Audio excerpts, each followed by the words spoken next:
ప్రభునందు ప్రియమైన దేవుని పిల్లలారా, మరొక సంవత్సరం ఈ గ్రామానికి రావడానికి దేవుడు చేసిన ఈ మేలును బట్టి తండ్రైన దేవునికి క్రీస్తు ద్వారా కృతజ్ఞతలు చెల్లించుకుంటూ ఈ 2 రోజుల సభలకు 2 ప్రత్యేకమైన అంశాలను మనం చూస్తున్నాం. అందులో మొదటిది దీనత్వంలో దాగిన దైవత్వం. దీనత్వం ఈ మాటకు అర్థం విధేయత, లోబడటం, తగ్గింపు. ఇవి ఈ దీనత్వం అనే మాటకు వేరు అర్థాలు బైబిల్లో మనం చూస్తుంటాం. దీనత్వం అనే ఈ మాటకు ఇంగ్లీష్లో మీక్నెస్ అనేటువంటి ఒక పదాన్ని ఉపయోగించారు. వీక్నెస్ కాదు, మీక్నెస్. అంటే ఇది దైవత్వపు లక్షణమా లేదా దైవత్వములో దీనత్వమా లేదా దీనత్వం అనేది దైవత్వములో ఒక క్యారెక్టరా అని మనం చూస్తున్నప్పుడు ఈ దీనత్వం అనే ఈ లక్షణం బైబిల్లో అనేక మందిలో మనం చూస్తుంటాం. వారందరి విషయంలో దేవుడు చాలా సంతోషపడినట్లుగా, వారి విషయంలో దేవుడు చాలా ఆనందించినట్లు మనం చూస్తుంటాము బైబిల్లో. ఈరోజు సమాజంలో, కుటుంబాలలో, సంఘాలలో, వ్యక్తులలో మనకు కనిపించని లక్షణం కూడా ఇదే. ఇక ఈ దీనత్వం అనే ఈ మాటకు వ్యతిరేకమైనటువంటి మాట, వ్యతిరేక పదం గర్వం, తిరుగుబాటు, అహంకారం. దీనత్వం అనే మాటకు వ్యతిరేకమైనటువంటి పదం. ఇప్పుడు మీకు అర్థమైపోవాలి, ఎక్కడ మనుషుల్లో ఈ తగ్గింపు లేదా సాత్వికము, వినయము, లోబడి తత్వం ఇవి కాకుండా ఎవరిలో చూసినా అహంకారము, గర్వము, అతిశయం, తిరుగుబాటు, ఇవే పిల్లలు మొదలుకొని వృద్ధుల వరకు మనకు స్పష్టంగా కనిపించేటువంటి లక్షణాలు. ప్రియులారా, యేసుక్రీస్తు ప్రభుల వారు ఆయన వచ్చి ఆయన బోధ చేసినటువంటి కాలంలో ఆయన కొండ మీద కూర్చొని ఇచ్చినటువంటి ఒక అద్భుతమైనటువంటి సందేశం, అందులో దీనత్వాన్ని గురించి మాట్లాడతాడు. ఆత్మ విషయమైన దీనత్వాన్ని గురించి. ఆత్మ విషయమై దీనులైన వారు ధన్యులు, పరలోక రాజ్యము వారిది. ఏంటా మాట? ఒక విషయం మీరు ఆలోచించండి. మనం క్రీస్తు యొద్దకు వచ్చింది, క్రైస్తవులుగా మారింది, మనం ఆరాధనలకు వెళుతున్నది, బైబిల్ పట్టింది, చదువుతుంది, ప్రార్థిస్తుంది, సహాయం చేసేది దేనికి అని అడిగారనుకోండి, ఒక్క మాటలో పరలోకం. ఏ పరలోకాన్ని ఆశించి లేదా ఏ పరలోకం కొరకు ఇవన్నీ చేస్తున్నారో, ఇవన్నీ చేసిన మీలో దీనత్వం అనే లక్షణం లేకపోతే పోగొట్టుకుంటారు పరలోకం. మీకు అర్థమైందా? ఎందుకు? ఆత్మ విషయమై దీనులైన వారు ధన్యులు, పరలోక రాజ్యము వారిది. అంటే పరలోకము లేదా పరలోక రాజ్యము అందరిది కాదు, దీనులది, దీనత్వం కలిగిన వారిది. ఇప్పుడు దీనులు అనగానే మరలా మనం ఏమనుకుంటామంటే పేదరికం, దరిద్రం, అది దీనత్వం అనుకుంటాం. అది కాదు. అంటే భోజనానికి లేకపోవటం, బట్టకు లేకపోవటం, ఇల్లు లేకపోవటం, ఆరోగ్యం లేకపోవటం, ఇది దీనత్వం కాదు. దీనత్వం అనేది మనసుకు సంబంధించింది, మనీకి సంబంధించింది కాదు, మనసుకు సంబంధించింది. దీనత్వం అనేది క్యారెక్టర్కి సంబంధించింది. అంటే లేని స్థితిలోనైనా దీనత్వంతో ఉండాలి, ఉన్నత స్థితిలో కూడా దీనత్వం కలిగి ఉండాలి. కనుక దీనత్వము అనగానే లేమికి సంబంధించింది కాదు, లేమిలో ఉండటం గురించి కాదు. అక్కడ బైబిల్లో నీ స్థితి ఏదైనా, నీ స్థితి మారినా నీ మనసు మారకూడదు. దేవుని పట్ల, దేవుని పట్ల నీ ఆలోచన, దేవుని పట్ల నీ భక్తి ఎక్కడా తగ్గకూడదు. అది దీనత్వం, అదే తగ్గింపు, అదే విధేయత బైబిల్ చెప్పింది. ఇలా బైబిల్ చరిత్రను మనం ఆలోచిస్తే పాత నిబంధనలో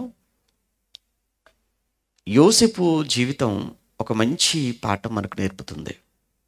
అఫ్కోర్స్ ఏమండి, బైబిల్లో కొంతమంది జీవితాల గురించి దేవుడు మాట్లాడుతున్నప్పుడు వారి జీవితాల్లో నుంచి ఒక్క విషయమే కాదు, ఒక పాఠమే కాదు, వారి జీవితంలో నుంచి అనేకమైన పాఠాలు మనకు కనబడుతుంటాయి. అంటే అబ్రహాము అనగానే కేవలం విశ్వాసము అనేది ఒకటే కాదు, చాలా విషయాలు ఆయన జీవితం నుంచి మనం నేర్చుకోవాలి అని దేవుడు తన గురించి మాట్లాడతాడు. అలానే ఒక నోవా గురించి మాట్లాడుతున్నప్పుడు ఆయన జీవితంలో చాలా పాఠాలు, మోషే గురించి మాట్లాడుతున్నప్పుడు ఆయన జీవితం నుంచి కూడా చాలా విషయాలు మనం నేర్చుకుంటాం. అలానే ఇక్కడ యోసేపు గురించి మాట్లాడుతున్నప్పుడు ముందుగా యోసేపు జీవితంలో కూడా ఈ దీనత్వం అనే ఒక లక్షణాన్ని మనం స్పష్టంగా చూస్తుంటాం. యోసేపుకు జరిగిన అన్యాయం, ఆ తర్వాత దేవుడు తను ఆదరించిన విధానం, ఆ తర్వాత ఆ దేశమంతా వచ్చిన కరువు, ఆ కరువు స్థితిలో కనానులో ఉన్నటువంటి తన అన్నలు ఆహారము కొరకు ఐగుప్తుకు రాగా ధాన్యం అంతటిపైన అధికారిగా యోసేపే అక్కడ సింహాసనం మీద ఉండగా వచ్చినటువంటి 10 మంది అన్నలు సాష్టాంగపడ్డారు. వారిని చూసిన యోసేపు గుర్తుపట్టాడు, గదిలోనికి వెళ్ళాడు, తల గోడవైపు తిప్పుకొని కన్నీళ్లు పెట్టుకొని మరలా తర్వాత వారి యొద్దకు వచ్చేసాడు. వారి యొక్క ధాన్యం ఇచ్చాడు, పంపించేశాడు. మరలా వచ్చారు. నిజంగా చివరి ఆ దశను మనం చూసినప్పుడు, చివరి ఘట్టాన్ని మనం చూసినప్పుడు, క్లైమాక్స్ అంటాం కదా, ఎంత హృదయం హత్తుకుంటుందో, ఆ మనసుకు ఎంత దగ్గరగా ఉంటుందో ఆ సన్నివేశాలను ఒకసారి మనం చూస్తుంటే 45వ అధ్యాయము ఆదికాండం, అంటే యోసేపు జీవితంలో ఆయన చూపించినటువంటి దీనత్వం. అంటే ఒకసారి యోసేపు జీవితంలో ఆ దీనత్వము అనే ఒక గొప్ప లక్షణం మనం చూస్తుంటాం. ఎందుకు దీనత్వాన్ని గురించి మాట్లాడుకోవాలి? దీనత్వం అనేది పరలోక రాజ్యాన్ని స్వతంత్రించుకోగలిగిన, పరలోక రాజ్యానికి నడిపించగలిగిన ఒక గొప్పదైనటువంటి లక్షణం కనుక పరలోకానికి వెళ్ళాలి అనుకునే, పరలోకాన్ని ఆశించే ప్రతి ఒక్కరూ తెలుసుకోవాల్సినటువంటి ఒక గొప్ప విషయం ఇది. అంతేకాదు ఆచరించవలసినటువంటి గొప్పదైనటువంటి ఒక లక్షణం ఈ దీనత్వం అని. ప్రియులారా, అందుకే యేసుక్రీస్తు ప్రభుల వారు ఆయన మాట్లాడినటువంటి మాటల్లో ఈ దీనత్వం ఎంత గొప్పదో అని చెప్పడానికి ఆయన మాట్లాడింది మనం చదువుకున్నాం మత్తయి సువార్త 5లో. ఆత్మ విషయమై దీనులైన వారు ధన్యులు, పరలోక రాజ్యమే వారిది అన్నాడు. నీకు పరలోకం కావాలా? పరలోక రాజ్యాన్ని నువ్వు స్వతంత్రించుకోవాలి అని నువ్వు అనుకుంటున్నావా? అయితే నీలో ఉండవలసింది దీనత్వము అన్నాడు. ఇంతకు దీనత్వము అనే ఈ మాటకు ఏదో భోజనం లేకపోవటం కాదు, బట్ట లేకపోవటం కాదు అని చెప్పాను. దీనత్వం అనేది మనసుకు సంబంధించింది. దీనత్వం అనేది నీ ఆలోచనలకు సంబంధించింది. దీనత్వం ఒక్క మాటలో అది నీ ప్రవర్తనకు, బ్రతుకుకు సంబంధించినటువంటి గొప్ప లక్షణం. ఒకసారి ఈ దీనత్వం కలిగినటువంటి వ్యక్తులు బైబిల్లో మనకు కనబడతారా అంటే చాలామంది కనబడతారని చెప్పాను. అందులో ఒక వ్యక్తి యోసేపు. ఆయనకు జరిగిన అన్యాయం గురించి మీకు తెలుసు. ఐగుప్తు దేశానికి వచ్చాడు, శిక్ష అనుభవించాడు. దేవుడు అతనికి తోడుగా ఉండటం, మళ్ళా దేవుడు అతన్ని బయటికి తీసుకొని వచ్చి అతనికి ఇచ్చినటువంటి ఆ ఉన్నతమైనటువంటి స్థానం, ఉన్నత స్థితి, సింహాసనం మీద కూర్చోబెట్టాడు దేవుడు. ఈలోపు ఆ దేశమంతా కూడా వచ్చినటువంటి కరువు 2 సంవత్సరాలు అయిపోయింది. కనానులో కూడా కరువు, తినడానికి లేని పరిస్థితి. అక్కడి నుంచి వచ్చారు అన్నలు. వీరిని యోసేపు గుర్తుపట్టాడు, దుఃఖపడ్డాడు. కానీ తనెవరో తెలియచేయలేదు. మరలా కొద్ది రోజుల తర్వాత మరలా వచ్చారు. ఆ వచ్చినప్పుడు ఏం జరిగిందో అన్న విషయాన్ని ఈ 45వ అధ్యాయంలో మనం చదువుకుంటున్నాం. ఒకసారి మరలా మనం 45వ అధ్యాయానికి మనం వెళదాం.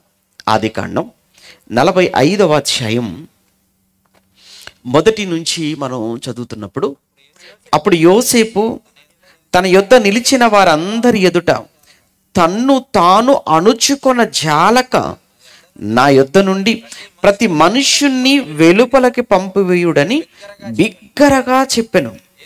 యోసేపు తన సహోదరులకు తన్ను తాను తెలియజేసుకునినప్పుడు ఎవరునూ అతని యొద్ద నిలిచి ఉండలేదు. అతడు ఎలుగెత్తి ఏడవగా, యోసేపు ఆయన ఉన్నటువంటి ఆ స్థానాన్ని మీరు మర్చిపోకండి. ఇప్పుడు మళ్ళా చెప్తున్నాను. ఇప్పుడు యోసేపు ఉన్నటువంటి ఆ స్థానం, ఏ పొజిషన్లో ఉన్నాడు ఆయన, యోసేపు ఉన్న స్థితిని మీరు మర్చిపోకండి. ఎందుకంటే మనం దీనత్వాన్ని గురించి మాట్లాడుకుంటున్నాం. యోసేపు ఉన్న ఆ స్థితిని మనం చూస్తుంటే, అన్నలు యవ్వనములో తనకు చేసినటువంటి అన్యాయం, తన పట్ల, తన తండ్రి పట్ల వారు ప్రవర్తించినటువంటి తీరు, అది జ్ఞాపకము ఉంది. దాన్ని జ్ఞాపకం చేసుకొని వారిపై ప్రతీకారము తీర్చుకోగలిగిన అవకాశం, తీర్చుకోగలిగినటువంటి శక్తి, సామర్థ్యం యోసేపు చేతిలో ఉంది. ఇప్పుడు ఎంత దారుణంగా ప్రవర్తించారు మీకు తెలుసు కదా, చరిత్ర మీకు తెలుసు కనుక నేను అంతా చెప్పడం లేదు. యోసేపు పట్ల తోడబుట్టిన అన్నలు అసూయ కలిగి, పగతో, ద్వేషంతో చంపాలనుకున్నారు. ఆ తర్వాత బావిలో దింపారు, ఆ తర్వాత బయటికి తీశారు, అమ్మివేశారు. అతని వస్త్రాన్ని తీసివేసి ఒక గొర్రెను చంపి ఆ గొర్రె రక్తంలో ఆ వస్త్రాలను ముంచి తండ్రి దగ్గరకు తీసుకొని వెళ్ళి తండ్రిని మోసగించారు. ఇదంతా చరిత్ర, ఇదంతా యోసేపుకు తెలుసు. ఇప్పుడు యోసేపు ఐగుప్తు దేశంలో ఫరో తర్వాత ఫరో అంతటి పొజిషన్లో ఉన్నాడు. ఆయన ఇప్పుడు వీళ్ళందరూ వచ్చారు, సాగిలపడ్డారు. చూసి చాలా ఎమోషన్ అయిపోయాడు ఎవరు, యోసేపు. అందరినీ వెళ్ళిపోమన్నాడు. ఇక తను కంట్రోల్ చేసుకోలేకపోయాడు. అక్కడ రాయబడిన మాట అణుచుకొన జాలక, తను అదుపు చేసుకోలేకపోయాడు. అసలు వాళ్ళని చూస్తే వాళ్ళందరినీ లోపల పడేయండి, వారిని తీసుకెళ్ళి లోపల పడేయండి, లేదా వారందరినీ కూడా భయంకరంగా శిక్షించండి అని చెప్పగలిగినటువంటి అవకాశం యోసేపుకు ఉంది. కానీ వారందరి విషయంలో ఆయన ఏం మాట్లాడుతున్నాడో, వారు చేసినటువంటి ఆ తప్పిదం విషయంలో కూడా ఎంత చక్కగా ఆయన మాట్లాడుతున్నాడో చూస్తుంటేనండి, అసలు ఆ మాటలు చదువుతుంటేనే మన మనసే కరిగిపోతుంటుంది. ఒకసారి అలా చదువుతూ మనకి కిందికి వచ్చామనుకోండి, 5వ వచనంలో, అయినను నేనిక్కడికి వచ్చినట్లు అంతటా అంతటా యోసేపు నా దగ్గరికి రండని తన సహోదరులతో చెప్పినప్పుడు వారు అతని దగ్గరకు వచ్చిరి. ఇంకో విషయం తెలుసా, తను వారి తమ్ముడును యోసేపును చెప్పుకున్నప్పుడు వారందరిలో ఒక విధమైనటువంటి తొందరపాటు, ఒక విధమైన భయం, కలవరం వారిలో ఏర్పడిపోయింది. ఎందుకు? మనం చేసినటువంటి ఆ పనికి ప్రతీకారం తీర్చుకుంటాడేమో భయపడిపోయారు వాళ్ళు. అందుకే మీరు భయపడకండి, రండి దగ్గరకు అన్నాడు. వాళ్ళందరూ వచ్చారు. వారు అతని దగ్గరకు వచ్చిరి. అప్పుడు అతడు, ఐగుప్తునకు వెళ్ళినట్లు మీరు అమ్మివేసిన మీ సహోదరుడైన యోసేపును నేనే, అయినను నేనిక్కడికి వచ్చినట్లు మీరు నన్ను అమ్మివేసినందుకు దుఃఖపడకండి, మీకు సంతాపము పుట్టింపనీయకండి. ప్రాణరక్షణ కొరకు దేవుడు మీకు ముందుగా నన్ను పంపించెను. పంపిందెవరు? అన్నలు. అమ్ముకుందెవరు? అన్నలు కదా. కానీ మీరు కాదు. ఇదిగో ఈ పరిస్థితి రాబోతుంది, ఇలాంటి కరువు ఒకటి రాబోతుందని దేవుడే మిమ్మును కాపాడుకోవడానికి దేవుడు నన్ను ఈ దేశానికి ముందుగా పంపాడు. మీరు భయపడకండి, మీరు దుఃఖపడకండి, మీరేమి సంతాపపడకండి అని ఈ మాటలు మాట్లాడుతున్నప్పుడు నిజంగా వాళ్ళ అన్నలు ఏమైపోయి ఉంటుందో వాళ్ళ మనసులో, వాళ్ళ గుండెలు ఒక్కసారి మీరు ఊహించండి. ఆ పొజిషన్లో, ఏమండి ఆ పరిస్థితుల్లో వారి మీద ప్రతీకారము తీర్చుకునే అవకాశము యోసేపు చేతికి వచ్చిన, వారి మీద ప్రతీకారాన్ని తీర్చుకోక వారి పట్ల తను చూపిస్తున్నటువంటి ప్రేమ, అంటే ఆయన పొజిషన్ ఏంటి? ఆయన ఏ పొజిషన్లో ఉన్నాడు చూడండి మీరు.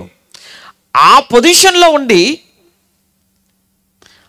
ఆకలి అనుకుంటూ, ఆహారం అనుకుంటూ ధాన్యం కొరకు వచ్చిన వారి పట్ల ఆయన చూపించినటువంటి ఆ ప్రేమ చూడండి.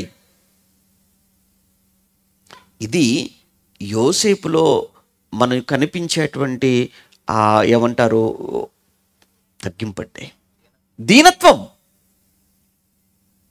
అని ఒక విషయం చెప్తాను. అసలు దీనత్వం అనే మాట మనకంటే కింది స్థాయి, ఏమంటారు, మనకంటే పై స్థాయిలో ఉన్న వారి దగ్గర మనం చూపిస్తాం. మనం ఎలా ఉంటాం? మనకంటే పైనున్న వారి దగ్గర లోబడతాము, మనకు పైనున్న వారి దగ్గర చాలా వినయంతో ఉంటాం, మనకు పైనున్న వారి దగ్గర చేతులు కట్టుకొని ఉంటాం. అది వినయం కాదది, అది విధేయత కాదది. కోర్స్ ఒకవేళ నువ్వు నిజంగానే అలానే నీలో ఆ లక్షణం ఉంది అని నువ్వు అనుకుంటే, నీ పైనున్న వారి దగ్గర, నీకంటే జ్ఞానవంతుల దగ్గర, నీ పైనున్నటువంటి బాస్ దగ్గర నువ్వు ఎంత మంచి మనసుతో ఉంటావో, నీ కింది స్థాయిలో ఉన్న వారి దగ్గర కూడా అలానే ఉండగలుగుతున్నావా?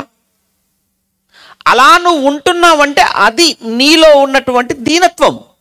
అలా కాదు, నీకంటే జ్ఞానవంతులతోనే నువ్వు మాట్లాడతావు, నీకన్నా పైనున్న అధికారుల దగ్గర నేను అణిగిమణిగి ఉంటావు, నీకంటే వయసులో ఉన్న పెద్దవారి మాటే వింటావు. కానీ నీకన్నా జ్ఞానం తక్కువ, నీకన్నా అధికారంలో తక్కువ, నీకన్నా వయసులో చిన్నవారి పట్ల మాత్రం దురుసుగా వాడేంటి, వీడేంటి, వాడికేం తెలుసు, అంత నాకే తెలుసు అన్నట్లుగా నువ్వు ప్రవర్తిస్తూ నీకంటే పైనున్న వారి దగ్గర మాత్రం నువ్వు వినయం చూపిస్తున్నావు అని అంటే అది నటన అవుతుంది తప్ప అది దీనత్వం అవ్వదు. మీకు అర్థమైపోయింది. మీరిప్పుడు నిజంగా దీనత్వం కలిగి ఉంటున్నారో నటిస్తున్నారో మీకే తెలియాలి.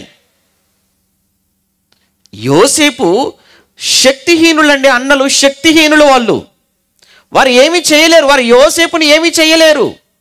యోసేపు వారి పట్ల ఏమైనా చేయగలడు, కానీ ఏమైనా చేయగలిగే అధికారం తన చేతిలో ఉన్నప్పటికీ ఏమీ లేక వారితో పాటు ఉన్నప్పుడు ఒక అన్నగా తమ్ముడుగా వారి పట్ల ఏ విధమైన ప్రేమతో ఉన్నాడో, అన్యాయం చేసిన తర్వాత కూడా వారిని శిక్షించే పొజిషన్లో అతను ఉండి కూడా అదే ప్రేమను చూపించాడు తప్ప తనలో ఎక్కడ కూడా ఆ ప్రేమలో మార్పు మనకు కనిపించట్లేదు. ఏమండి, ప్రేమ లేదా? ఉంది.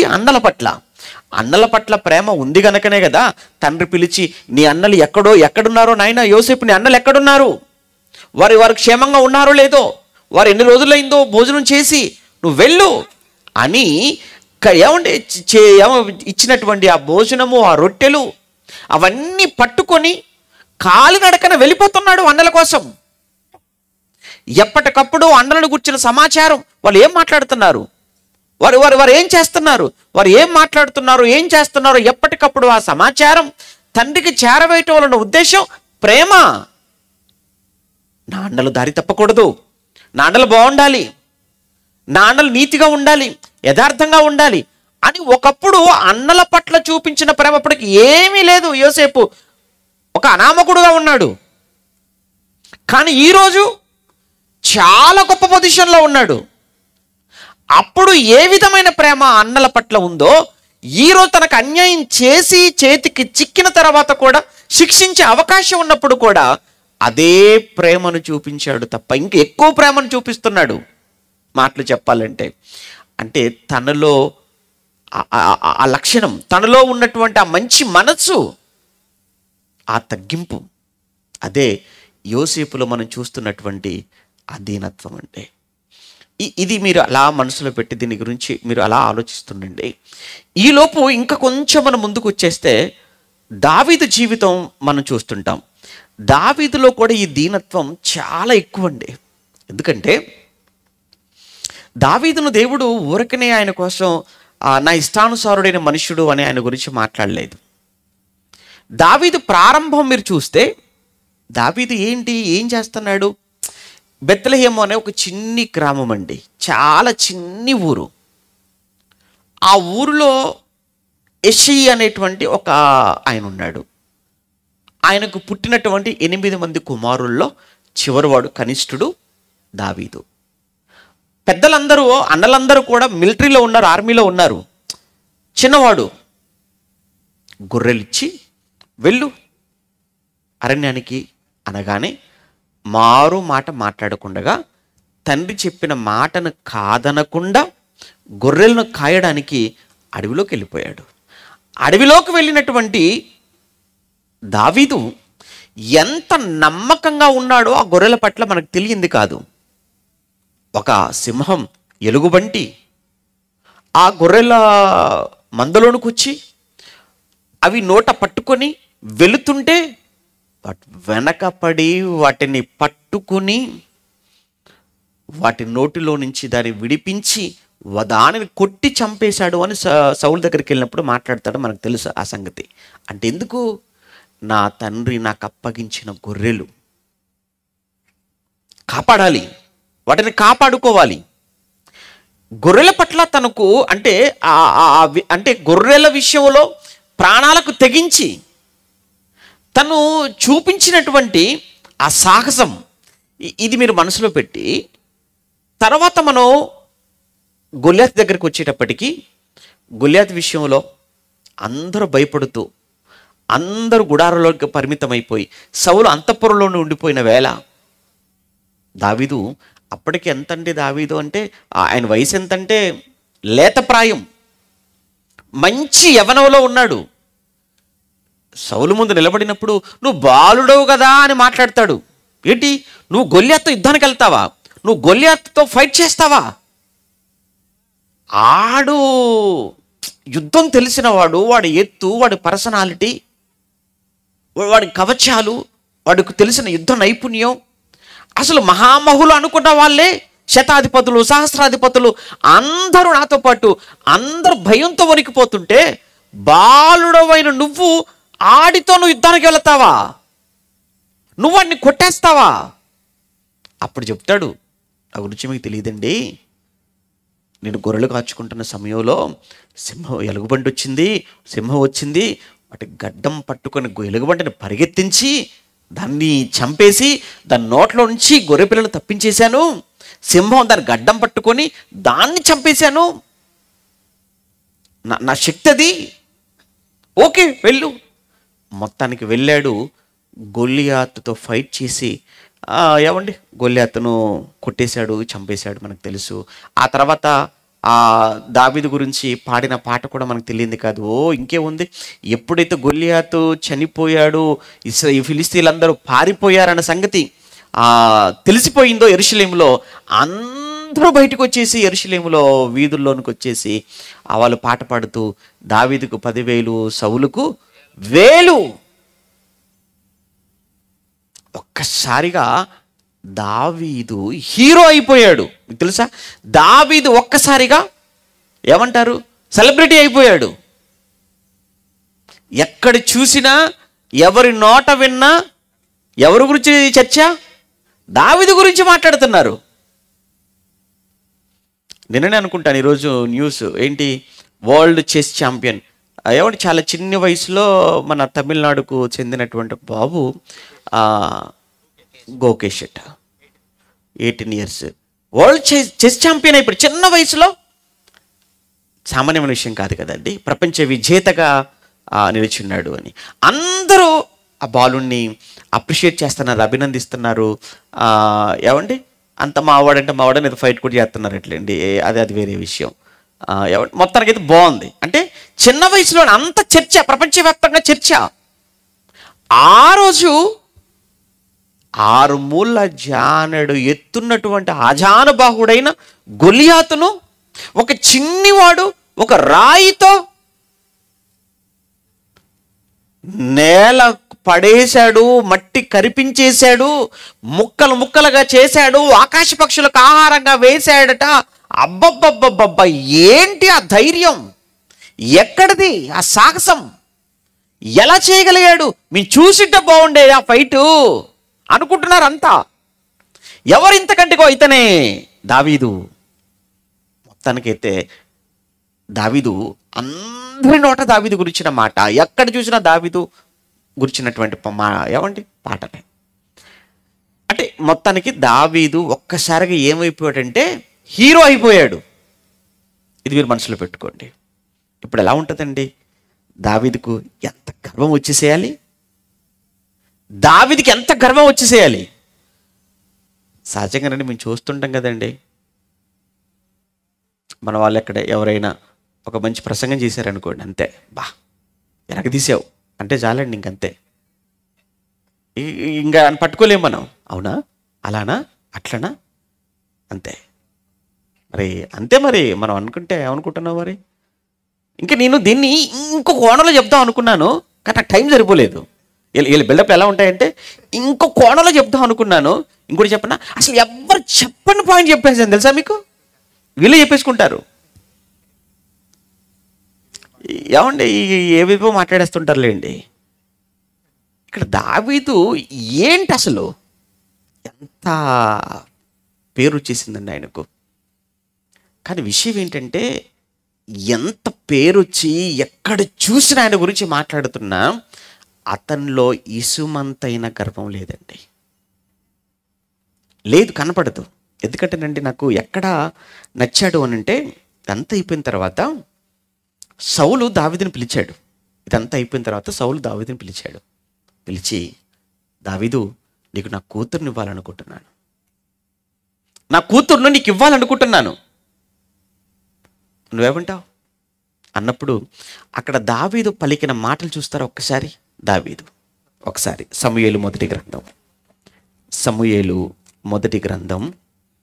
18వ అధ్యాయం, సమూయేలు మొదటి గ్రంథం 18వ అధ్యాయం 18వ వచనం. సమూయేలు మొదటి గ్రంథం 18వ అధ్యాయము 18వ వచనం.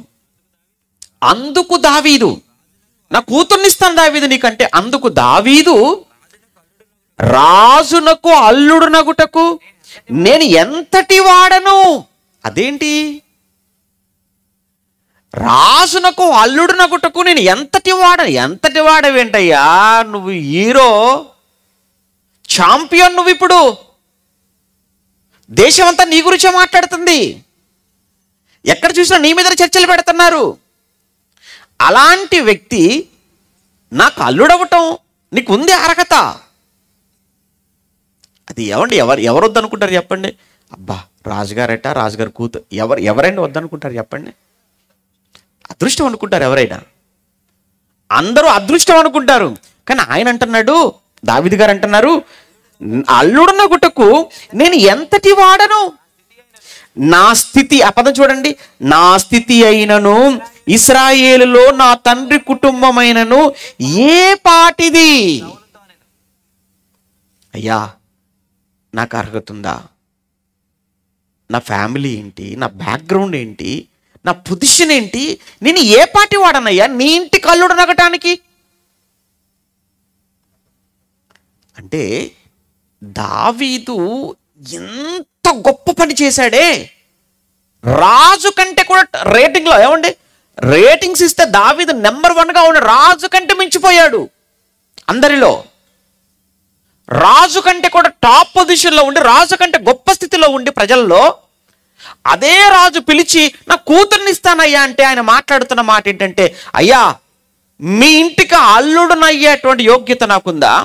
ఇశ్రాయేలీలో నా తండ్రి కుటుంబం ఏ పాటిదయ్యా? మేము ఎక్కడో బెత్లెహేం అనే ఒక చిన్ని గ్రామములో ఒక చిన్ని ఫ్యామిలీ అయ్యా, గొర్రెలు కాచుకునేవాన్నయ్యా, నేను గొర్రెలు కాచుకునేవాడిని అంటావేంటయ్యా?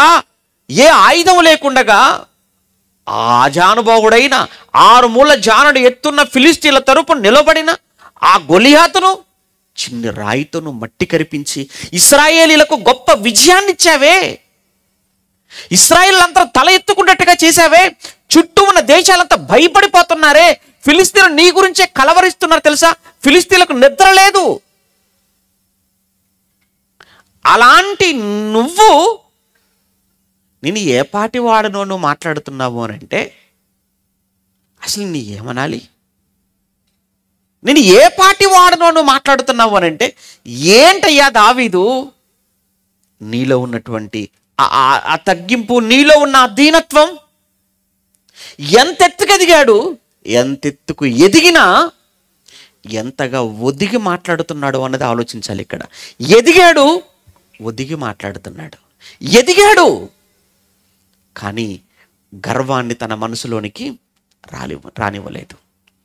అలానే కేవలం ఇక్కడ ఒక సందర్భంలోనే కాదు, మీరు దావీదు జీవితం అంతా చూడండి. మరలా చెప్తున్నాను కదా, దావీదు జీవితం అంతా మీరు చూడండి. దావీదు జీవితంలో మీరు ఎంత మీరు చదివినా చూసినా కానీ ఎక్కడ కూడా తన మెదడులో లేదా తన మనసులో ఎక్కడ అతిశయం, గర్వం అన్నది ఎక్కడ కూడా రానివ్వలేదు. చాలా దూరంగా ఉన్నాడు. కారణం ఏంటంటే తన ప్రారంభ స్థితిని తను మర్చిపోలేదు, తన ప్రారంభాన్ని మర్చిపోలేదు.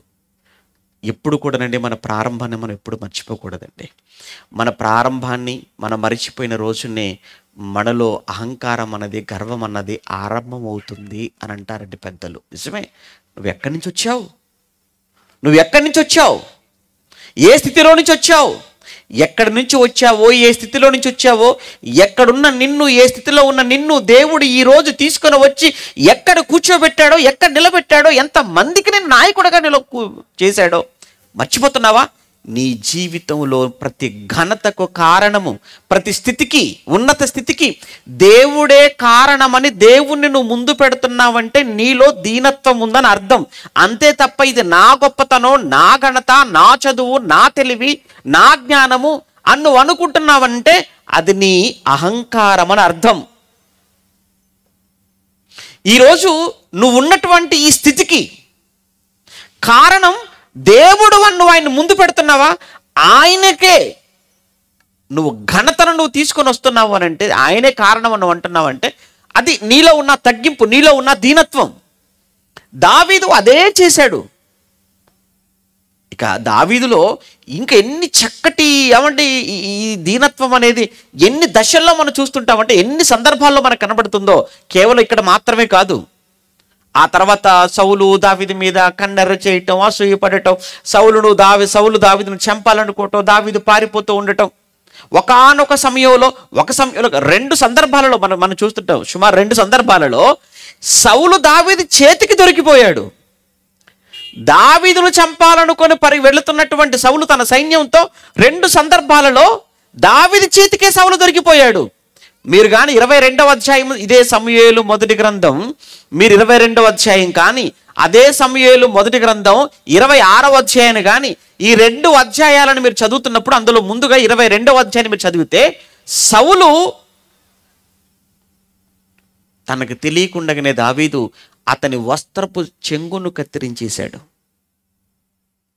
ఆ తర్వాత దావీదు ఎదురుపడి నా తండ్రి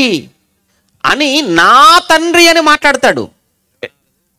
ఏమండి సమూయేలు మొదటి గ్రంథం 24వ అధ్యాయము 16వ వచనంలో 24:16 వచనంలో ఏమని సంబోధిస్తున్నాడు తెలుసా? నా తండ్రి సౌలు, నా తండ్రి, నేను నీకేం అన్యాయం చేశాను, నేను నీకేం అపకారం చేశాను, నన్ను ఎందుకు నువ్వు వెంటబడుతున్నావు, నన్ను ఎందుకు చంపాలనుకుంటున్నావు, నీకు చేసిన ద్రోహం ఏమిటి?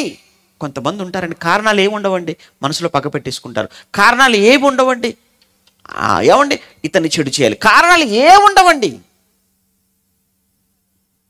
ఎలానైనా ఇతన్ని బాధ పెట్టాలి, ఇతన్ని హింసించాలి, ఏముండదు కారణం, ఎందుకంటే వాళ్ళకి నచ్చదు అంతే. ఇక్కడ దావీదు అడుగుతున్నాడు, నిన్ను ఏం అన్యాయం చేశాను నీకు చెప్పు, నేను నీకు చేసిన ద్రోహం ఏంటో చెప్పు.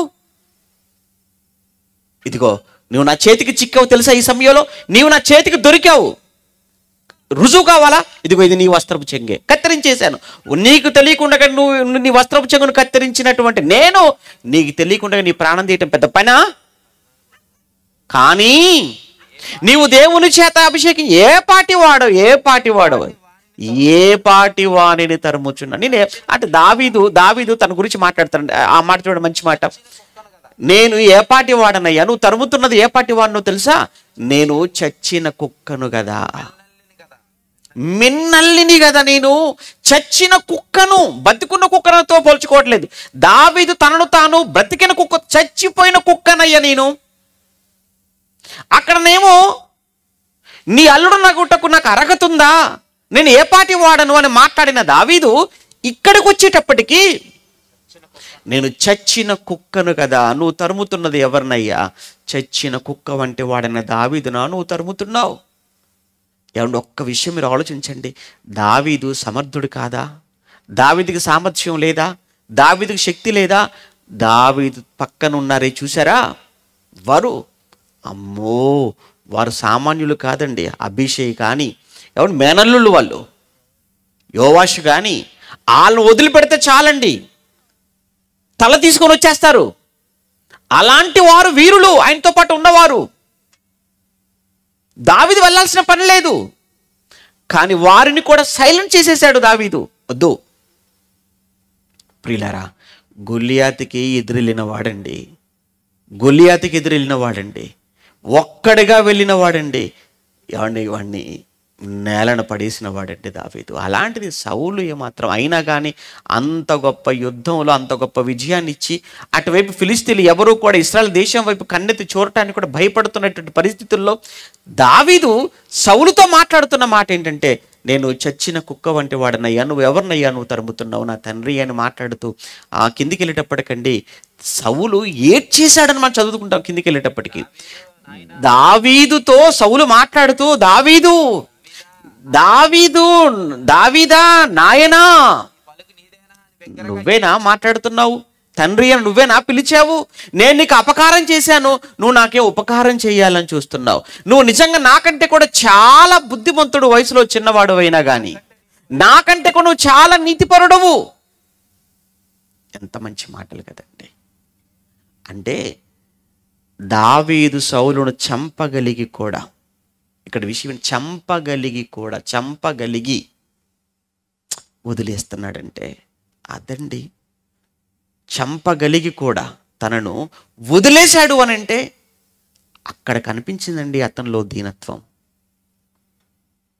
పోనీ సౌలు చనిపోయాడు, చంపబడ్డాడు, లేదా చంపుకున్నాడు. ఆ తర్వాత మనం దావీదు రాజయ్య అభిషేకించబడి రాజైన తర్వాత దావీదు పరిస్థితి మనం చూస్తుంటే, రాజైన తర్వాత ఇప్పుడు ఫుల్ పవర్స్ వచ్చేసాయి దావీదు. రాజైన తర్వాత కూడా అతనిలో ఎక్కడ కూడా రండి మనకు గర్వం కనపడలేదంటే, సమూయేలు 2వ గ్రంథాన్ని మనం చదువుతున్నప్పుడు 7వ అధ్యాయములో మీరు 8వ వచనాన్ని చదివితే, నాతాను ప్రవక్తతో మాట్లాడిన మాటలను దేవుడు తిరిగి దావీదుకు చెప్పు అని నాతాను ప్రవక్తతో మాట్లాడుతుంటాడు. ఏం చెప్పాడు నాతాను ప్రవక్తతో? ఇదిగో నేను ఎక్కడున్నవాడిని, ఒకప్పుడు ఎక్కడో గొర్రెల దొడ్డిలో ఉన్నా, నేను గొర్రెల దొడ్డిలో గొర్రెలను కాచుకుంటూ ఉన్నటువంటి నన్ను తీసుకొని వచ్చి ఈరోజు ఇంత గొప్ప దేవదారు మ్రాణులతో నిర్మించబడిన ఇంత గొప్పదైనటువంటి అంతఃపురంలో, అందమైన అంతఃపురంలో నన్ను కూర్చోబెట్టి ఇశ్రాయేల్ అందరి మీద నన్ను రాజుగా అధిపతిగా చేశాడే దేవుడు. ఆయన మాత్రం గుడారంలో ఉండటం నాకు నచ్చలేదు, నా మనసు తట్టుకోలేకపోతుంది. అందుకే ఏం చేద్దాం అనుకుంటున్నావు నాతాను? ఆయనకు నేనున్నటువంటి ఈ అంతఃపురం కంటే, నా కొరకు కట్టబడిన ఈ దేవదారు మ్రాణులతో నిర్మించబడినటువంటి ఈ రాజమందిరం కంటే గొప్పదైన మందిరం దేవుని కోసం కట్టాలి. ఆయన ఆరాటం, ఆయన ఆశ. అంటే తను ఎక్కడున్నాడో, ఏ స్థితిలో ఉన్నాడో, స్థితి మారిన దేవుని పట్ల ఆయన దృక్పథం, దేవుని పట్ల ఆయన మనసు ఎక్కడ కూడా మారినట్లుగా మనకు కనిపించటం లేదు. అది దావీదు జీవితంలో మనం చూడవలసిన, నేర్చుకోవాల్సిన గొప్ప లక్షణం అండి, దీనత్వం. అంటే మనుషుల పట్ల అలానే ఉన్నాడు, దేవుని పట్ల కూడా అలానే ఉన్నాడు. ఇది ఆయనలో ఉన్నటువంటి తగ్గింపు. ఇంకా మీరు చదువుతుండండి తర్వాత 19వ అధ్యాయానికి వెళ్ళేటప్పటికీ అక్కడ షిమి అనేవాడు దావీదు వెళ్ళిపోతుంటే, అడవిలోనికి వెళ్ళిపోతుంటే దుర్మార్గుడా అని మాట్లాడతాడు. నరహంతకుడు, దావీదు గురించి అండి. దుర్మార్గుడా, నరహంతకుడా, చీపో అని ఒక కుక్క కంటే హీనంగా మాట్లాడుతూ దుమ్మెత్తి పోస్తూ రాళ్ళు విసురుతున్నాడు దావీదు మీదికి. ఆఫ్టర్ ఆల్ అండి, వాడు షిమి అనేవాడు ఆఫ్టర్ ఆల్ దావీదుకు, ఆఫ్టర్ ఆల్. కానీ ఎంత ఓపిక కలిగి ఉన్నాడండి, నిజంగా ఎంత ఓర్చుకున్నాడండి దావీదు. పోనీ పక్కన ఉన్న వాళ్ళు అంటున్నారండి, ఆ అభిషేక్ అంటున్నాడు, యోవాబు అంటున్నాడు చంపేస్తాను వాడిని. వద్దు వద్దు వద్దు వద్దు, ఆవేశపడకు. అంటే ఎందుకు ఈ విషయాలు మీకు జ్ఞాపకం చేస్తున్నానంటే, ఒక యోసేపు జీవితంలో ఎక్కడ కూడా శక్తి కలిగి, అంటే పగ తీర్చుకునే అవకాశం కలిగి కూడా వారి పట్ల ప్రేమను చూపించాడు. చూసారా, అది దీనత్వం. అలానే దావీదు కూడా తన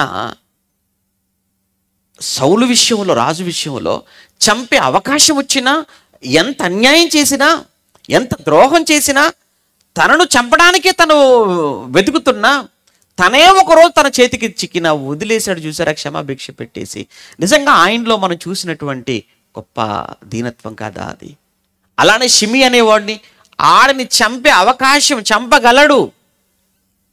చంపగలిగి సామర్థ్యం తనకున్నప్పటికీ ఏమంటే వదిలేశాడు అని అంటే, అది అతనిలో ఉన్న సహజంగానండి ఏమనుకుంటారంటే బలహీనత అనుకుంటారు కదండి.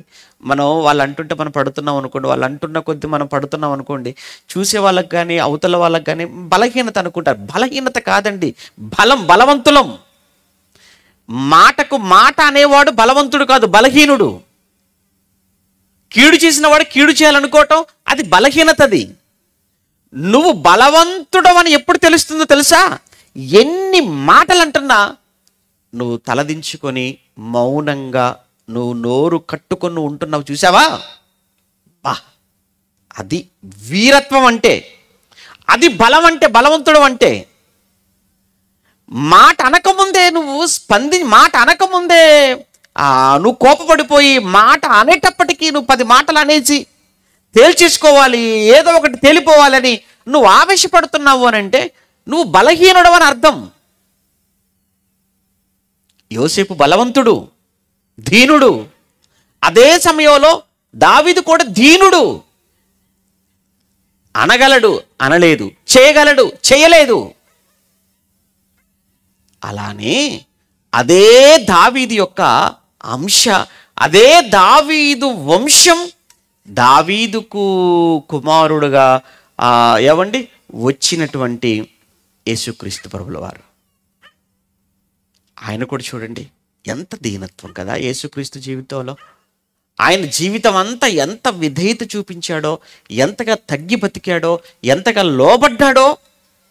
ఒక్క మాటలో పౌలు గారు రాస్తుంటారు, ఫిలిప్పీలకు రాసిన పత్రిక 2వ అధ్యాయం, ఫిలిప్పీలకు రాసిన పత్రిక 2వ అధ్యాయం 6 నుంచి చదువుతున్నప్పుడు, ఫిలిప్పీలకు రాసిన పత్రిక 2వ అధ్యాయం అపోస్తుడైన పౌలు గారు ఫిలిప్పీలకు రాసిన పత్రిక 2వ అధ్యాయం 5 నుంచి చదువుకుందాం.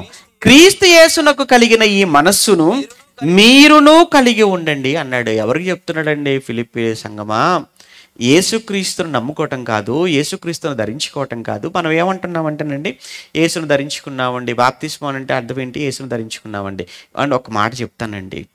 ఆ రోజు సున్నతి పొందిన వాళ్ళందరూ యూదులుగా పిలువబడ్డారా అంటే కాదండి.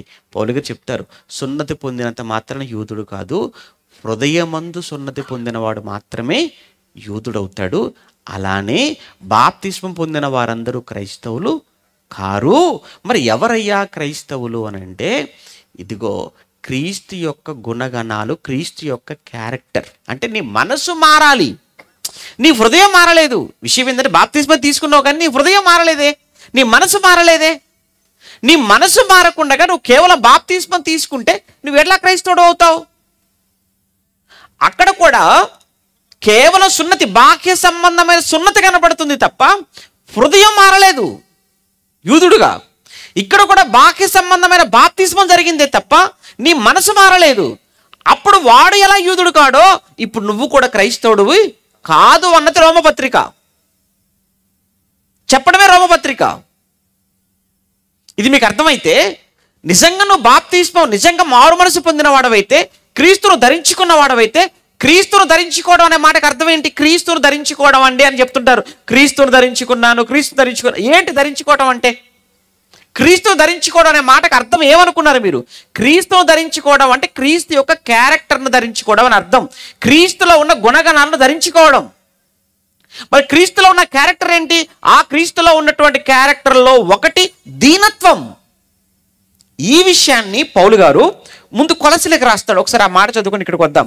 కొలసీలకు రాసిన పత్రిక 3వ అధ్యాయం అపోస్తుడైన పౌలు గారు కొలసీలకు రాసినటువంటి పత్రిక 3:12 కాగా దేవుని చేత ఏర్పరచబడిన వారును పరిశుద్ధులను ప్రియులైన వారికి తగినట్లు మీరు జాలిగల మనస్సు, దయాలుత్వము, వినయము, సాత్వికము, దీర్ఘశాంతమును ధరించుకోండి అన్నాడు. చూసారా?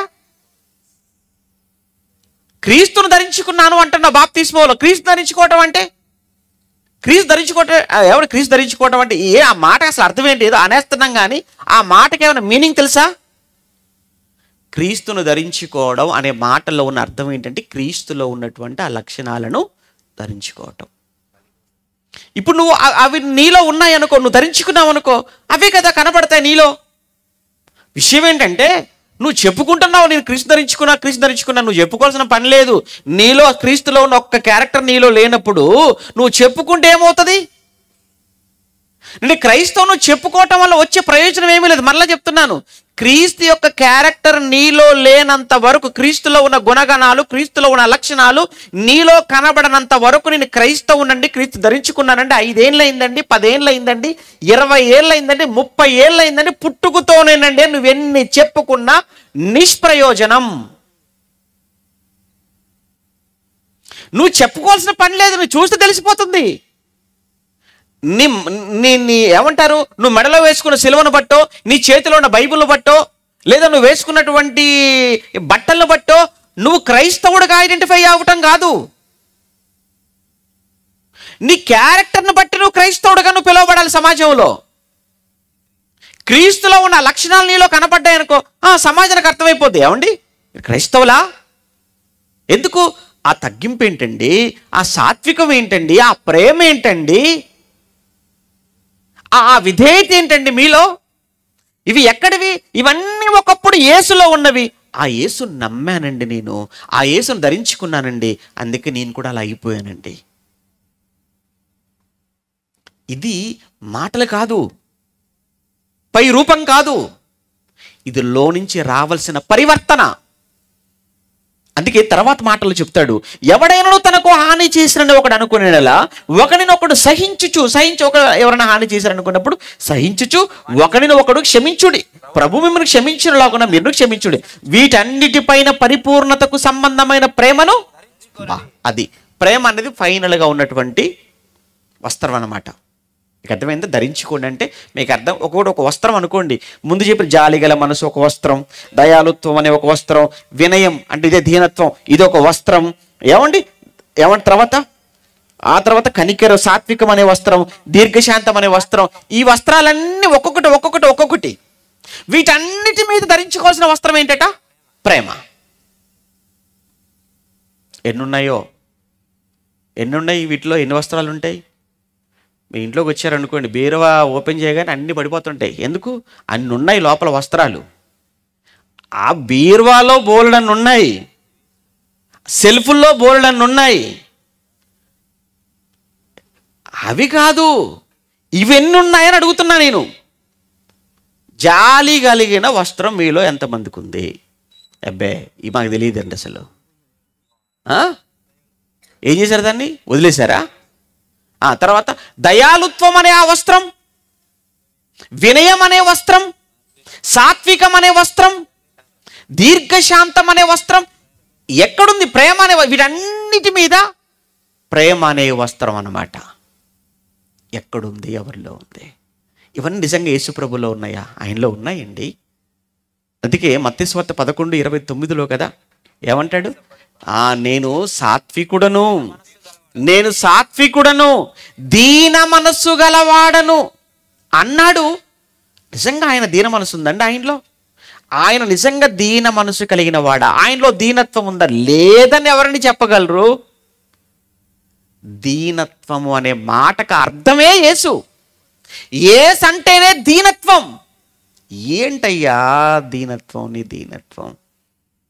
చిన్నప్పుడు క్రిస్మస్ టైంలో ఒక పాట పాడేవారు, ఎంత దీనమో యేసయ్యా అని, నీ జననం ఎంత దయనీయము. నిజమా? మంచి పాట. ఎంత దీనత్వం ఏంటి, ఎంత తగ్గింపు ఆయనలో ఉన్నటువంటి ఆ దీనత్వం. నిజమే కదండి. ఆయన అంతకు మునుపు ఏంటో అర్థమైతే అసలు ఆయన అంతకు మునుపు ఏమండి, ఈ లోకానికి రాక మునుపు ఆయన పశువుల తొట్టిలో పెట్టబడిన ఒక శిశువుగా నీకు కనబడుతున్నాడేమో, ఒక పేద మరియమ్మ యోసేపుల గర్భాన్ని పుట్టిన వాడుగా నీకు కనబడుతున్నాడేమో, ఒక సామాన్యమైన ఒడ్డని కుటుంబంలో పెరిగిన వాడిగా కనబడుతున్నాడేమో. ఈ భూమి మీద 33 సంవత్సరాలలో తలవాల్చుకోవడానికి స్థలము లేక బాధపడిన ఒక వ్యక్తిగా నీకు కనబడుతున్నాడేమో. కానీ ఒక్కసారి సీన్ కట్ చేస్తే, ఒక్కసారి ఈ లోకానికి రాకముందు ఆయన స్థితి, ఆయన వైభవం మతి పోద్ది. నీకు ఏంటో చెప్పమంటావా? ఆయన ఈ లోకానికి రాక మునుపు ఆయన ఉన్న స్థితి, అసలు ఈ లోకాలనే కలగజేసిన వాడు ఆయన, ఈ సృష్టినే నిర్మించిన వాడు ఆయన. ఏంటండి అంత గొప్పవాడా? అంత గొప్పవాడై ఉండి పశువుల తొట్టిలో పరుండబెట్టబడ్డా? అంత గొప్పవాడై ఉండి ఆ పేద కుటుంబంలో పెరిగాడా? అంత గొప్పవాడై ఉండి ఈ భూమి మీద 33.5 సంవత్సరాలు ఆ కొండల్లో తిరుగుతూ, అరణ్యాలలో తిరుగుతూ, సముద్రంలో ఏమంటే ఆ పడవ మీద ఒకానొక సమయంలో నిజంగా చదువుతున్నప్పుడు అండి చాలా బాధేస్తుందండి. ఎందుకంటే యేసుప్రభుల వారు దోణి అమరమున ఏమండి అక్కడండి పడుకుంటాడు. మానవుడు ఎక్కడండి పడుకోవాలి? ఆయన ఉన్న చోటేంటండి? ఆయన ఎవరండి? ఆయన ఎవరు? ఎక్కడి నుంచి వచ్చినవాడు? అలాంటిది ఒక దోణిలో ప్రయాణం చేయటం ఏంటి? ఆ దోణి అమరమ్మన తలవాల్చుకొని అంటే ఏదో మన బస్సులో ఏమైనా సీట్ ఏమైనా కిటికీ పక్కన కూర్చున్నప్పుడు తల ఎలా అయితే మనం దానికి వాల్చుకుంటామో అలా తలవాల్చుకొని నిద్రపోతున్నాడటండి. ఏంటయ్యా నీకు ఈ పరిస్థితి? ఎందుకయ్యా? అసలు నువ్వెవరు? నీ పూర్వం ఏంటి? నీ గతం ఏంటి అని ఒక్కసారి మనం చూస్తే ఆ గతం చెప్తున్నాడండి. ఆయన గతాన్ని చెప్తున్నాడు ఫిలిప్పీ పౌలు గారు. ఎందుకంటే ఆయన కలిగిన మనస్సు, క్రీస్తు యేసును కలిగిన ఈ మనస్సు మీరును కలిగి ఉండండి అన్నాడు కనుక ఏంటి ఆయన మనస్సు ఏంటో మనకు అర్థమైతే ప్రయత్నం చేస్తాం. చూద్దాం ఒకసారి ఫిలిప్పీ పత్రిక 2వ అధ్యాయం 6వ వచనం. ఫిలిప్పీ పత్రిక 2వ అధ్యాయం 6వ వచనంలో ఆయన దేవుని స్వరూపమయ్యుండి, చూడండి ఫిలిప్పీ పత్రిక 2, ఆయన దేవుని స్వరూపము కలిగిన వాడై దేవునితో సమానముగా ఉండుట విడిచిపెట్టకూడని వాక్యమని. దేవుడు ఎలా ఉంటాడంటే ఒక్కసారి చూడండి. అంటే దేవుని స్వరూపం కలిగిన, దేవునితో సమానముగా ఉండుట అన్నాడు చూసారా? దేవుని స్వరూపం కలిగి దేవునితో సమానంగా అంటే దేవుడు ఎలా ఉంటాడు? ఒక్కసారి పరలోకంలో దేవుడు ఎలా ఉంటాడో ఒక్కసారి మన పాత నిబంధనలో దేవుని గురించి వ్రాయబడిన కొన్ని మాటలు మనం జ్ఞాపకం చేసుకున్నాం అనుకోండి. ఏమంటే దేవుడు ఎలా ఉంటాడట? దేవుడు సింహాసనం మీద కూర్చుని ఉండగా ఆయన చుట్టూ కోటాను కోట్ల మంది దేవదూతలు యెహోవా పరిశుద్ధుడు పరిశుద్ధుడు పరిశుద్ధుడు పరిశుద్ధుడు అని గాన ప్రతిగానాలు చేస్తున్నప్పుడు ఆయన దేవదూతల సభలో మిక్కిలి భయంకరుడు. ఎంతమంది అయ్యా దేవదూతలు అంటే? కోట్ల కొలదిగా, కోటాను కోట్ల మందిగా దేవదూతలు పరలోకములో ఆయన సింహాసనం మీద కూర్చుని ఉండగా, సింహాసనం మీద కూర్చున్న ఆయన కోసం ఇలా మాట్లాడుతుంటే, పాడుతుంటే నిత్యము వారి చేత పూజింపబడుతున్న, కొనియాడబడుతున్నవాడు యేసుక్రీస్తు. అంతే కదా మరి. ఆయనతో సమానముగా అంటే ఎక్కడున్నాడు? పరలోకంలో. పరలోకంలో ఎక్కడ? దేవునితో సమానంగా. అంటే అర్థం ఏంటి? ఒక గొప్ప సింహాసనం. ఆ సింహాసనం మీద కూర్చొని ఉన్నాడు ఆయన. అవును, సింహాసనం మీద ఆయన కూర్చొని ఉన్నాడు. పరలోకమే గొప్ప లోకం అనుకుంటే ఆ గొప్ప లోకములో ఒక గొప్ప సింహాసనం మీద కూర్చొని ఉంటే ఎందరో ఆయనను కొనియాడుతూ పొగుడుతూ ఉంటే ఎవరండి వద్దనుకుంటారు? ఆ భాగ్యాన్ని ఎవరు కాదనుకుంటారు? ఎవరు వద్దనుకుంటారు? ఏమండి, ఒక చిన్న మనకున్న దానికంటే కొంచెం సుఖమైనది మనకు దొరుకుతుంటే మనం వదులుకుంటామండి? మనం ఉన్నదానికంటే కొంచెం మనకు సుఖంగా సౌకర్యంగా ఉంది. ఎవరు మీరు బైక్ మీద బైక్ మీద వచ్చారు, ఎవరైనా కార్లో ప్లేస్ ఉంది వస్తారన్నారు అనుకోండి, అబ్బాయి లేదండి బైకే బాగుంటుందని ఎవరైనా అంటారా చెప్పండి? లేదు. ఎందుకు? బైక్ కంటే కారులో వెళ్ళటం సౌకర్యం, చాలా సుఖంగా ఉంటుంది. ఏదో చిన్న కారు లేదండి ఇంకొకరు వచ్చి పెద్ద కారు అండి చాలా బాగుంటుంది అని అన్నారు అనుకోండి, ఇంకా ఈ కారు ఆ కారులోకి జంప్ అయిపోతాం. ఎందుకు? మనం ఏం కోరుకుంటామంటే సుఖాన్ని కోరుకుంటాం అంతే తప్ప కారులో వచ్చానండి ఎవరిదైనా బైక్ ఉంటే చెప్పండి బైక్ మీద వెళ్ళిపోతారంటారు ఎవరైనా? ఎవ్వరూ అనరండి. అంటే కింది నుంచి పైకి వెళ్ళాలని కోరుకుంటాడు తప్ప పైనుంచి ఎవరు కిందికి రారు. ఏమంటే నేను ఇప్పటివరకు ప్రిన్సిపల్గా చేశానండి, నాకు ఏమైనా కోఆర్డినేటర్గా ఉంటే ఇస్తారని అంటారండి ఎవరైనా? నేను నిన్నటి వరకు అడిషనల్ డిప్యూటీ డైరెక్టర్నండి, ఏదైనా ఒక రీసెర్చ్ సెంటర్ ఉంటే ఇస్తారని నాకు అని అంటారండి. నేను ఒక డిప్యూటీ డైరెక్టర్గా పనిచేస్తానండి ప్రస్తుతానికి, నాకు ప్రిన్సిపల్ పోస్ట్ ఉంటే చాలండి అని అంటారు ఎవరైనా? లేదు. కోఆర్డినేటర్ ప్రిన్సిపల్ కావాలనుకుంటాడు, ప్రిన్సిపల్ అడిషనల్ కావాలి, అడిషనల్ డిప్యూటీ అవసరం కొంతమంది డైరెక్టర్లే కావాలనుకుంటారు. అంటే ఎందుకు? పైకి వెళ్ళాలి అంటే పరలోకం వెళ్ళకపోయినా పర్లేదు, ఇక్కడ మాత్రం పైకి వెళ్ళిపోవాలి. అంటే మనిషికి ఉన్నటువంటి కోరికలు అలా ఉంటాయి. కింది నుంచి పైకి వెళ్ళాలని ఎవడైనా అనుకుంటాడు, ఆయన మాత్రం పైనుంచి ఎక్కడ రావాలనుకుంటున్నాడు? కిందికి రావాలనుకుంటున్నాడు. ఇది దీనత్వం. పైనుంచి కిందికి రావాలనుకుంటున్నాడు. ఎక్కడ పరలోకం, ఎక్కడ భూలోకం? పరలోకంలో ఆ పరిస్థితులు ఏంటి, భూమి మీదకి వస్తే భూమి మీద పరిస్థితులు ఏంటి? పోని రావాలనుకున్నా, ఎలా రావాలనుకున్నా? నాయన నువ్వు వెళుతున్నావు కదా, వెళ్ళిపోతే నువ్వు నీ స్వరూపాన్ని ఇక్కడే వదిలేయాలి, నీ శక్తిని ఇక్కడే వదిలేయాలి, నీ మహిమను వదిలేయాలి. నీ మహిమను వదిలేసి నీ శక్తిని వదిలిపెట్టి నీ స్వరూపాన్ని కంప్లీట్గా వదిలేసి ఒక మానవుడిగా నువ్వు వెళ్ళాలి. మరలా మానవుల్లో దాసునిగా వెళ్ళాలి. దాసునిలో మరలా నిన్ను నువ్వుగా రిక్తునిగా నువ్వు వెళ్ళిపోగలవా? ఎవరండి ఎవరండి ఎవరండి వస్తారు? కింది స్థాయిలో ఉండి తగ్గించుకోవటం కాదు, పై స్థాయిలో ఉండి కిందికి రావటానికి నువ్వు దిగాలి. ఏదో కొంతమంది ఏమంటే చర్చిలో కావచ్చు, మీటింగ్లో కావచ్చు, ఏమంటే పైన కూర్చోలే కింద కూర్చోగానే అబ్బాయి ఎంత తగ్గిపోయింది. పోయి చర్చిలో ఏమంటే చైర్లో నుంచి కింద కూర్చోగానే తగ్గిపోయి, చైర్లో వదిలేసి కింద ఎందుకు కూర్చున్నారు? కింద అయితే కంఫర్ట్గా ఉంటుందని కూర్చుంటారేమో. అంత మాత్రం చేత వాళ్ళకి తగ్గింపు ఉందని మీరు అనుకుంటే ఏమవుతుంది చెప్పండి? కొంతమందికి అండి పైన కూర్చోవడం కంటే కింద కూర్చుంటే ఫ్రీగా ఉంటుంది, కంఫర్ట్గా ఉంటుంది. కానీ మన వాళ్ళు చెప్పటం, ఏమండి కుర్చీలు ఉన్నా కానీ కుర్చీలో కూర్చోదండి, ఆవిడ కిందనే కూర్చుంటుందండి. కింద ఎందుకు కూర్చుంటుంది? అక్కడ పిల్లర్ ఉంది కాబట్టి, సపోర్ట్ ఉంటుందని. దానికంటే కూడా చక్కగా కాళ్ళు అలా చేరపడేయచ్చని. ఆ సంగతి పాపం తెలియక కుర్చీలు ఉన్నా కానీ కుర్చీలో కూర్చోదండి, ఎప్పుడు కిందనే కూర్చుంటుందండి. ఆ అన్న కూడా ఎప్పుడు కిందనే వచ్చి కూర్చో. ఎంత తగ్గింపు అండి? తగ్గింపు కాదు అది, వాళ్ళ సౌకర్యాలు చూసుకున్నారు అక్కడ. అది దీనికి తగ్గింపు అంటే ఎలా అండి? అది కాదు, అది నీ మనస్సులో ఉండాలి, నీ మాటల్లో ఉండాలి, నీ ప్రవర్తనలో ఉండాలి. యేసు ఆయన స్థాయి ఏంటి, ఆయన స్థితిని వదిలేశాడు. ఒకరోజు ఎవరి శిష్యులందరినీ కూర్చోబెట్టాడు. విషయం ఏంటంటే, ఆ మేడగదిలో కూర్చున్నప్పుడు చివరి భోజనం చేసేటప్పుడు యాక్చువల్గా ఎవరు కడగాలి కాళ్ళు అంటే యూదులు కదండి, వాళ్ళు జ్యూస్ కదా.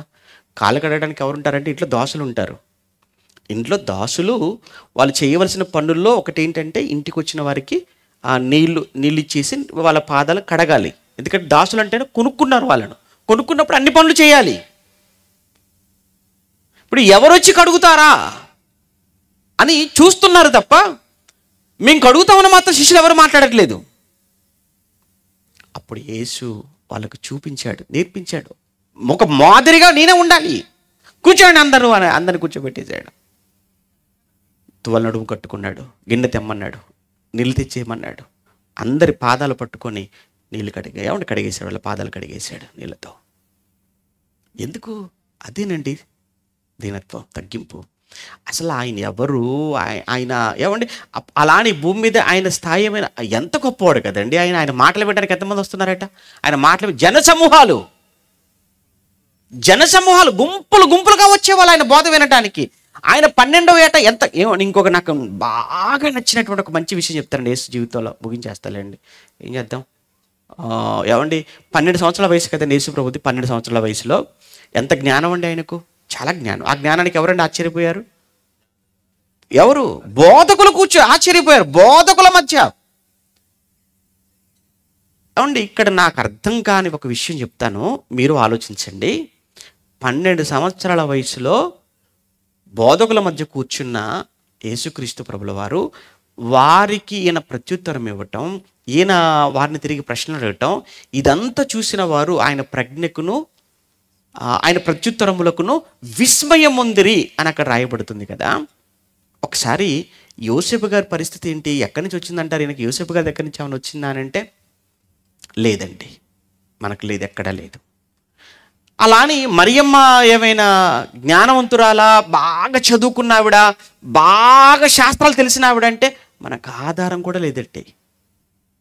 ఏమంటే మనకు బైబిల్లో ఎక్కడా లేదు అది.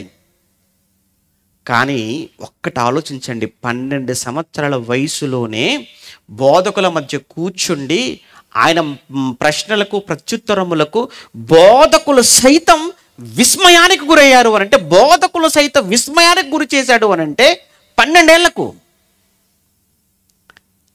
ఆయన్ని ఎవరండి పట్టగలరు చెప్పండి. కానీ అదే సందర్భంలో అదే లూకా గారు అలా వ్రాస్తూ ఈ సంఘటన కిందికి వచ్చేసేసరికండి ఒక అద్భుతమైన మాటతో ముగించేశాడు. ఆ చదివిన తర్వాత మతిపోయిందండి. ఏంటంటే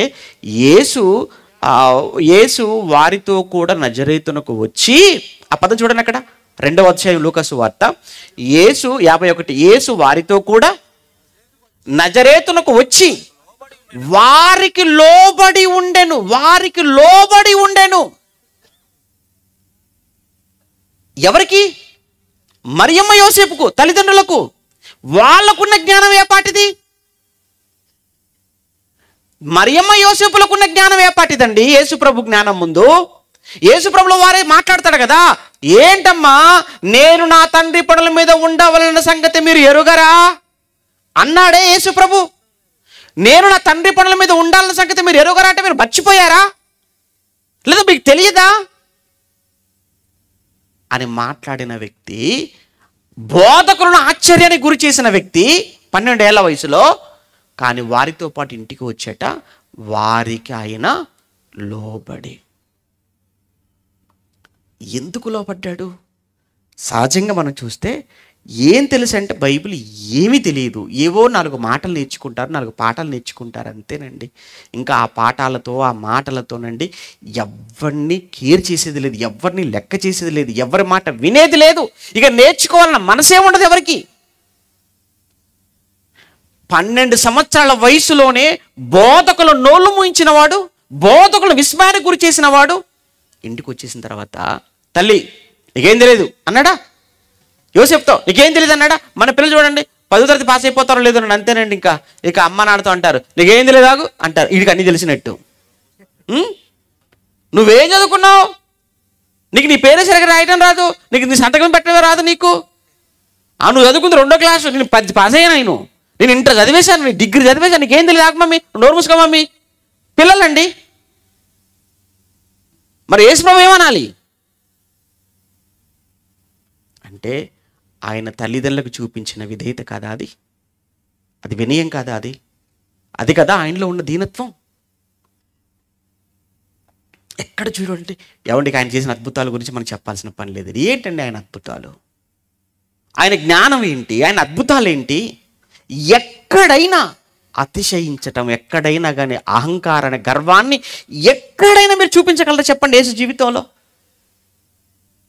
అటువంటప్పుడు ఆయన నమ్మానని, ధరించుకున్నానని ఆయన గురించి మాట్లాడుతున్న మనలో ఎందుకండి ఇవన్నీ చెప్పండి? ఏముందనండి మన దగ్గర? ఏమీ లేదండి. నిజంగా చెప్తున్నాను కదా, ఏమీ లేదు కాబట్టేనండి ఎగిరెగిరి పడుతున్నారు, ఏమీ లేదు కాబట్టేనండి గర్వపడుతున్నారు, ఏమీ లేదు కాబట్టేనండి అసూయ పడుతున్నారు, ఏమీ లేదు కాబట్టే పగలతో ఉన్నారు, ఏమీ లేదు కాబట్టే చెప్తున్నాను మరలా. నిజంగా చెప్తున్నాను, నిజమైన జ్ఞానం ఒకవేళ నీలో ఉంటే అణిగుంటావే తప్ప ఎగిరి పడవు. నువ్వు ఎగిరి పడుతున్నావంటే మనకు అర్థం కావాలి, వీడు ఎగిరి పడుతున్నాడంటేనే వీడికి జ్ఞానం లేదు. ఒకనాడు నెబుకద్నెజరు ఎగిరి పడ్డాడు. ఎలా ఎగిరి పడ్డాడు తెలుసా? అబ్బబ్బబ్బబ్బ, ఏంటి అధికారము, ఏంటి అంతఃపురం, ఏంటి ప్రాకారాలు, ఏంటి పట్టణం, ఏంటి విజయాలు అనుకున్నాడు వాడు నెబుకద్నెజరు. అంతే, తెల్లవారేసరికి సీన్ అంతా మారిపోయింది. రాత్రి అంతఃపురంలో తెల్లవారేసరికి అడవిలోకి వెళ్ళిపోయాడు. దేవుడు తీసుకెళ్ళిపోయాడు. గడ్డం పెరిగిపోయి, జుట్టు పెరిగిపోయి, గోళ్ళు పెరిగిపోయి, బట్టలు మాసిపోయి, పిచ్చివాడైపోయి, తినడానికి ఏమీ లేక గడ్డి తిన్నాడు వాడు. కారణం గర్వం, అతిశయం. ప్రియులారా, అందుకే పౌలు గారు రాస్తున్నారు, క్రీస్తు యేసునకు కలిగిన ఈ మనస్సు మీరును కలిగి ఉండండి. ఏంటి అంత గొప్పవాడు, అంత లోకాన్ని వదిలేసి ఇంత తగ్గించుకొని ఇంతగా ఈ భూమి మీద బ్రతికాడు. ఆయనకున్న మనసేది, ఆయన ఎంతగా తగ్గాడో దేవుడు తర్వాత ఆయన మరలా అంతగా హెచ్చించేశాడు అన్నది 11లో మాట్లాడతారు కదా. తర్వాత మాటల్లో పరలోకమందు ఉన్నవారు కానీ, భూమి మీద ఉన్నవారు కానీ, భూమి క్రింద ఉన్నవారు కానీ, ప్రతి వాని నాలుక, ప్రతి వాని మోకాలు యేసుక్రీస్తు ప్రభువును ఒప్పుకోవాలి, ఆయన ఎదుట మోకాల్లో ఉండాలి అని మాట్లాడాడంటే ఎంతగా హెచ్చించాడు. ఎందుకు? తగ్గించుకున్నాడు. ప్లీజ్, ఈ తగ్గింపు, ఈ దీనత్వం గొప్ప లక్షణం. ఎంత గొప్ప లక్షణం చెప్పమంటారా? నిన్ను గొప్పవాడిని చేసే లక్షణం. నేను గొప్పవాడని నువ్వు అనుకున్నావు అనంటే, నీలో ఆ ఆలోచన నీకు వచ్చిందంటేనే నీ పతనం, నేను నాశనం ఆరంభం అవుతుంది. అలా కాదు, నాకేమీ తెలియదు, నేను ఇంకా నేర్చుకోవాలి, నేను ఇంకా ప్రేమించాలి, నాకు అసూయ వద్దు, ద్వేషం వద్దు, పగ వద్దు, ఎవరితో నాకు వివాదం వద్దు, అందరితో సమాధానంగా ఉంటాను, నా పని నేను చేసుకుంటూ వెళ్ళిపోతాను అని ఒక్క యేసును చూసి అంత ఒకవేళ అతిశయపడితే ఆయనకున్న జ్ఞానంతో ఆయన అతిశయపడాలి. పౌలు అతిశయపడాలి ఆయనకున్న జ్ఞానంతో. ఒక యేసు కానీ, పౌలు గారు కానీ, అపోస్తులు కానీ అన్ని అద్భుతాలు చేయగలిగి అంత జ్ఞానం చెప్పగలిగిన వాళ్ళల్లో లేనటువంటి ఈ గర్వం నాకెందుకు? వాళ్ళలో నాకు కనిపించే దీనత్వమే తప్ప ఎక్కడ కూడా అహంకారాన్ని నేను చూడలేనప్పుడు నాలో ఎక్కడి నుంచి ఇదంతా? అందుకే యేసుక్రీస్తు చెప్పిన మాట, తన్ను తాను హెచ్చించుకున్నవాడు ఏమైపోతున్నాడు? తగ్గించబడుతున్నాడు. తన్ను తాను తగ్గించుకున్నవాడు హెచ్చించబడ్డాడు. ప్రియులారా, నీకన్నా పై వాళ్ళ దగ్గర నువ్వు తగ్గి ఉండటం అది తగ్గింపు కాదు. ఇదే నేను చివరిగా చెప్పాలనుకుంది. చాలామంది మా దగ్గర చాలా తగ్గింపుతో ఉంటారు. మా దగ్గర ఉండటం కాదు, అలా మేము మా పైనున్న వాళ్ళ దగ్గర తగ్గి ఉండటం కాదు. మేము మా పైనున్న వాళ్ళ దగ్గర ఎంతగా తగ్గుంటామో మా కిందున్న వాళ్ళ దగ్గర మేము అలానే ఉండాలి. అప్పుడే తగ్గింపు అవుతుంది.